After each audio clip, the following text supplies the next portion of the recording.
আসসালামু আলাইকুম। প্রধানস academy YouTube চ্যানেলের পক্ষ থেকে তোমাদের সকলকে জানাই স্বাগতম। আজকের ভিডিওটি তোমাদের জন্য খুবই গুরুত্বপূর্ণ হতে যাচ্ছে, কারণ আজকের ভিডিওতে আমরা আলোচনা করব বাংলাদেশ নৌবাহিনীর প্রশ্ন নিয়ে। যে প্রশ্নগুলো তোমাদের জন্য খুবই গুরুত্বপূর্ণ এবং এই কোশ্চেনগুলো তোমরা মাঠে কমন পেয়ে যাবে কোনো প্রকার পরিবর্তন না হলে। আমাদের প্রধানস একাডেমির সাজেশন থেকে এই কোশ্চেনগুলো নেওয়া হয়েছে। আর আমাদের প্রধানস একাডেমির সাজেশনগুলো কেমন হয় তোমরা হয়তো সবাই জানো, যারা আমাদের সাজেশনগুলো নিয়ে অলরেডি পড়েছো। আমাদের প্রধানস একাডেমির সাজেশন থেকে আজকে সেট হলুদের কোশ্চেনগুলো নিয়ে আলোচনা করব, কারণ এই হলুদ সেটের কোশ্চেনগুলো মাঠে এসেছিল লাস্ট মার্চ থেকে আপডেট করা। তো চলো আমরা একে একে কোশ্চেনগুলো দেখে নিই। তার আগে বলে নিচ্ছি, তোমরা যারা এখনো আমাদের প্রধানস একাডেমি ইউটিউব চ্যানেলটি সাবস্ক্রাইব করোনি, চ্যানেলটি সাবস্ক্রাইব করে দিতে পারো। আর যাদের আমাদের আপডেট সাজেশনগুলোর প্রয়োজন এবং আপডেট সাজেশনের পাশাপাশি মার্চ চলাকালীন আপডেট প্রয়োজন, তারা চাইলে আমাদের সাথে যোগাযোগ করতে পারো। ভিডিও ডেসক্রিপশনে হোয়াটসঅ্যাপ নাম্বার দেওয়া আছে। সেট হলুদ আমাদের আপডেট হচ্ছে, এটা কিন্তু 13/4/2025-এর আপডেট, ঠিক আছে। তো আমরা দেখতে পাচ্ছি এখানে প্রথম প্রশ্ন, বোতল শব্দটি কোন ভাষার বোতল শব্দটি কোন ভাষার? ফরাসি, তুর্কি, পর্তুগিজ, আরবি?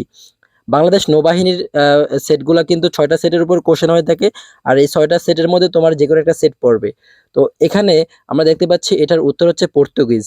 কোশ্চেনগুলা লিখে রাখো। 10a = 4/3 হলে sec a এর মান কত? এটার অ্যান্সার হচ্ছে 5/3। তো আমি এগুলো নিয়ে বিস্তারিত আলোচনা করতেছি না, অ্যান্সারগুলোর সাথে দিয়ে দিচ্ছি, কারণ এই প্রশ্নগুলো এসেছে মাঠে। তো সেক্ষেত্রে তোমাদের এগুলো নিয়ে আমরা যখন আবার বিস্তারিত আলোচনা করব এটা পরবর্তী ক্লাসে, এখন আমি জাস্ট উত্তরগুলো দিয়ে দিচ্ছি। কে এর পারমাণবিক সংখ্যা কত? এখানে কে দ্বারা কি বুঝাইছে অবশ্যই তোমরা কমেন্ট বক্সে লিখে জানাবা। এটার পারমাণবিক সংখ্যা হচ্ছে 39। তো আমরা 4 নম্বর প্রশ্নে চলে যাই। 4 নম্বর প্রশ্ন হচ্ছে, মানুষ মানুষের দেহে সাধারণত ওজনের কত শতাংশ রক্ত থাকে? ওজনের কত শতাংশ রক্ত থাকে? এটা উত্তর হচ্ছে 8% রক্ত থাকে। তারপর 5 নম্বর প্রশ্ন হচ্ছে, বাংলাদেশের শীতল পানির ঝর্ণা কোন জেলায় অবস্থিত?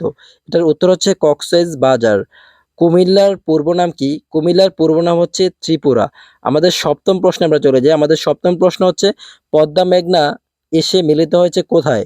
এটার উত্তর হচ্ছে চাঁদপুর। চাঁদপুরে এসে পদ্মা ও মেঘনা মিলিত হয়েছে। আমাদের পরবর্তী প্রশ্ন, অষ্টম প্রশ্ন, কুষ্টিয়া জেলার পূর্ব নাম কি? কুষ্টিয়া জেলার পূর্ব নাম আমরা দেখতে পাচ্ছি নদিয়া। আমাদের পরের প্রশ্ন, উন্মুক্ত বিশ্ববিদ্যালয় কত সালে তৈরি হয়? উন্মুক্ত বিশ্ববিদ্যালয় 21শে অক্টোবর 1992 সালে প্রতিষ্ঠিত হয়। আমাদের দশম প্রশ্ন, 2% লাভে 600 টাকা 2 বছরের মুনাফা কত? এটার উত্তর হচ্ছে 24 টাকা। যে 10টি কোশ্চেন নিয়ে আলোচনা করলাম, এই কোশ্চেনগুলো হচ্ছে আমাদের সেট কোশ্চেন। এই সেট কোশ্চেনগুলো হচ্ছে মাঠে এসেছে হলুদ সেটের। তো তোমরা এই কোশ্চেনগুলো কিন্তু খাতায় লিখে ফেলো। সফলতা সহজে আসে না, এটি পরিশ্রম ও ধৈর্যের ফল।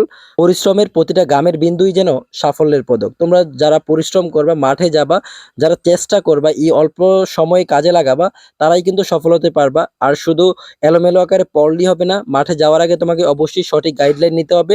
আর যদি বাসায় বসে কোনো টাকা খরচ না করে, অল্প কিছু টাকা খরচ করে তুমি যদি সফল হতে চাও কিংবা ভালো রেজাল্ট করতে চাও, সেক্ষেত্রে আমাদের সাথে যোগাযোগ করতে পারো। ভিডিও ডেসক্রিপশনে হোয়াটসঅ্যাপ নাম্বার দেওয়া আছে। কারণ আমাদের প্রধানস একাডেমির পিডিএফগুলো এতটাই জনপ্রিয় এবং এতটাই কার্যকর, যেটা তোমার মাঠে গেলে, যখন আমাদের সাজেশনগুলো পড়বা, মাঠে গেলেই তোমরা বুঝবা। তো আমাদের পরবর্তী ভিডিও কোন সেটের উপর চাও অবশ্যই কমেন্ট বক্সে লিখে জানাতে পারো। আজকের ভিডিওটি এখানে সমাপ্ত করছি।